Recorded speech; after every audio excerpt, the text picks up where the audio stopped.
কিরে ফুলাহন তো বেদ হয়ে গেছে। ওই এদিকে আয়। আমি যেতাম কে, দরকার হলে তুই এনে আয়। কিরে তুই মুহ মুহে তর্ক করতেছস? তুই জানোস আমি কেডা? তুই কেডা? তোরা চিনা আমি কি করবাম? আমি এই এলাকার মা বাপ। এই এলাকা আমার কথাই চলে।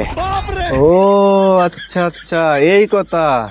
তাই তো বলি, আসার সময় দেখি কুত্তার বাচ্চা পথে হয়ে কান্দাছে, ভাব যেই ন। ওই হালার পুত উল্টা পাল্টা কথা বলে অনেক গাইরি হালবাম। আমারে মারবি? আয় একবার খালি ছয়া দেখ, আর দি তো সাহসটা। আর আমার সাহসের মধ্যে জানলে না বই কাইন্দা দিবি। কি কবি কহুনি? শোন তাইলে, আমরা এক সময় 3 ভাই আছিলাম। আর আমার বড় ভাইয়ের অনেক সাহস আছিল, এর লেগে হেরে বনে বাঘ শিকারে পাঠাইছিলাম। তারপর আর কি, তারপর থেকে আমরা 2 ভাই। আহারে বাজান, তুই তো নিরীহ। তোরে মাইরে আমার কোনো লাভ নাই। আমি আবার নিরীহ বলারে মারি না। যদি তুলি ডাইরেক্ট পাও তুলি, তবে এবারে বাইক গেলি তুই।